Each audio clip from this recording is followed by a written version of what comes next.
Good evening, friends across the clan. Tonight we're going to go over our latest war with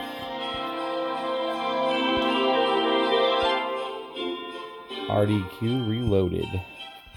Alright, we're going to go over 3 different attack styles. First, we're going to go over Nathan's Ocho Quad Quake with a Bowler Witch combo with Ice Gallons. That is very, very forgiving and overpowered. Nathan just started using this attack a couple days ago, and he's already 3-star number 1 base with, as you can see, shots. That is not an easy base to beat. Easily used 8 earthquakes to open up the entire base. He's going to funnel with his king and a P.E.K.K.A. He also uses the wall worker beautifully in this attack. He uses it to cut a line right through the trash buildings right up here at about 1 o'clock to set that funnel perfect. Pushes all the troops right here in the gap, so that attack's very successful. Let's watch how it plays out. I don't like watching all the end of the videos for 3 stars, going through the garbage, just so I do a speed through this just to give you a heads up.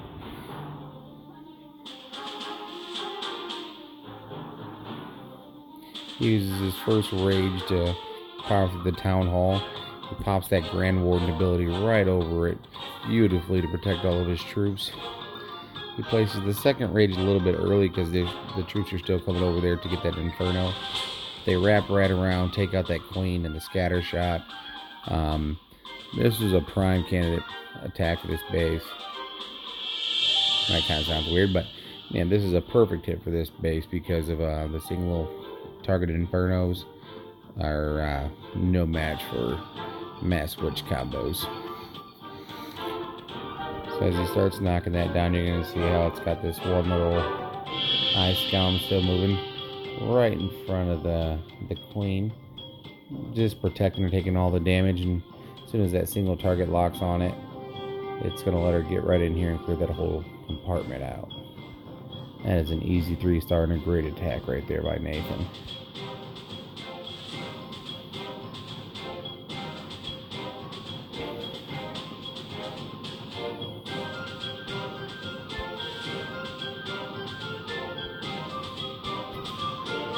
Nathan's second attack this war is the same style.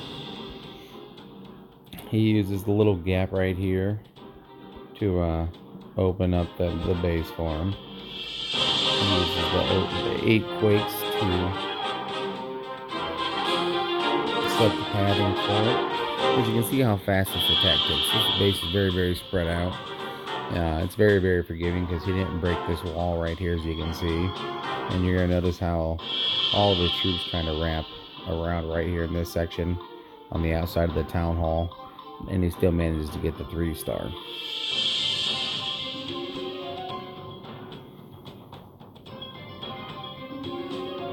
He's only taken out 10% of the base, and there's only 1 minute and 20 left to go.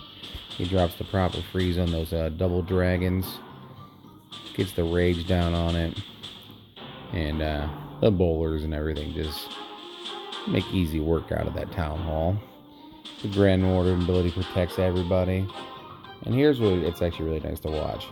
You're going to notice a lot of the troops don't go inside, but he has that Royal Champion working her way through it. They can't get through the wall. The King's over here beating through it, wasting time. They have that ice column right there, just taking a beating. Imagine if he actually opened that wall up, how much more damage could have been done had they been able to pass through. But he still has the Queen ability, and you can see this base is absolutely destroyed.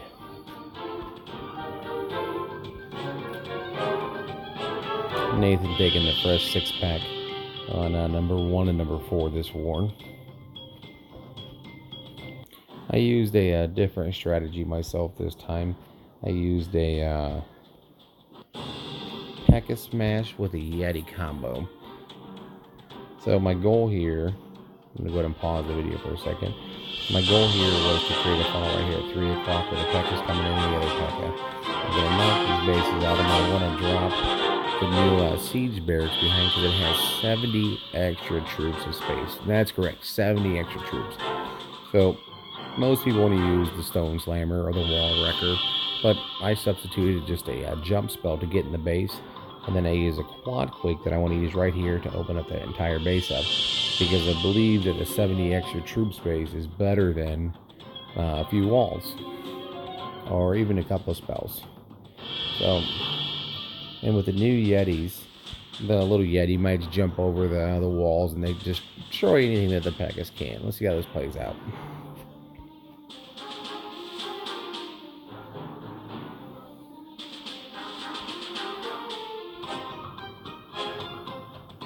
You can see the funnel set nice. I put some healers down to cover up my Pekkas. That jump spells down. And there's nowhere else for these troops to go, except right in the core of that base. The only thing left to do is to drop them earthquakes down there. And I like to make sure I hit the town hall a little bit. Some people don't like doing it because the damage that Giga Inferno does, but I think that the more the earthquakes that hit that, really destroy the HP of it, and I think it benefits it more.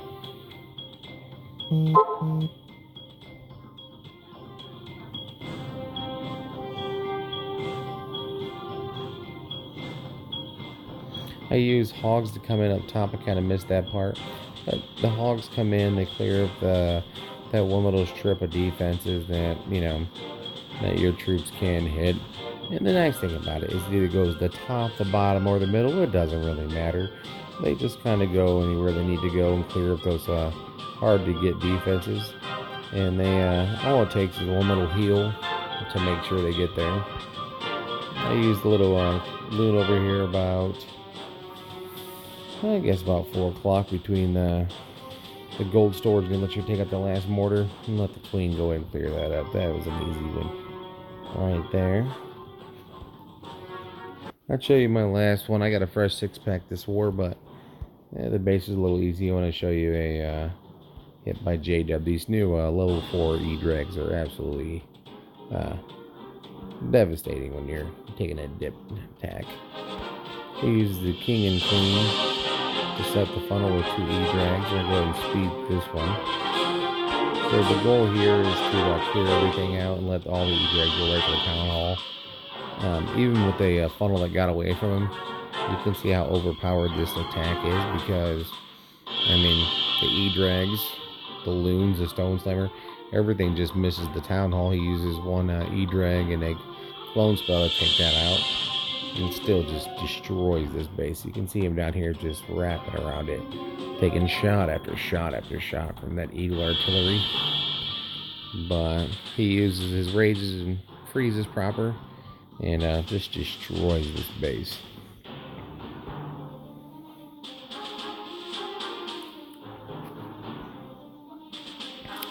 My favorite part of all my videos is going to be the do's and the don'ts of Clash of Clans. So on this war right here, we're going to see this unbeatable base apparently by 2 of my favorite attackers. Sorry about that. Let's just go ahead and go to Warlord Classic. The first attempt is by Joe. Joe is definitely my do not do this style. So we'll go ahead and break this one down in the don'ts. So Joe's using the 8-quake system. He activates the town hall, comes on the other side. One thing he doesn't do is he doesn't break this wall, and he doesn't open the compartment for the eagle. And as you notice, he's using the new barracks, and he's got 5 wall breakers and a freeze. Now, what Joe makes a mistake here is had he froze the town hall in the Inferno, it would open up the walls. But that creates all of his troops to go around the outside. But the thing about this attack is you can see he saves some extra boulders for the end, open it up just enough, and he still gets the easy 2-star. Okay. So my last video, on this one is Blaine. Blaine is probably one of the best attackers I've ever seen in Clash of Clans. He can do ground, air, whatever suits best. And this video is definitely how to not attack this base. He comes in, makes the exact same mistake, does not break open the wall, but he does use the wall ripper trying to fix his mistake. But where he makes his mistake at is he's creating this funnel. He gets all of his troops down, and that wall wrecker is a little early, so you can see all the troops are splitting to the top and the bottom of the base. There's nothing to go inside. And then the CC has 3 witches. 3 witches can absolutely destroy an attack. I mean, if you don't have a poison spell, these things are almost impossible to beat, depending on what attack you're using. So this one right here is my showcase of the entire video, because Blaine's a very cocky individual, and it was kind of nice to see that fabulous 1-star. Please make sure you hit the like video and subscribe if you haven't already. You can see some more nice content. I like to try different attacks in every war. Ray Fecal signing out.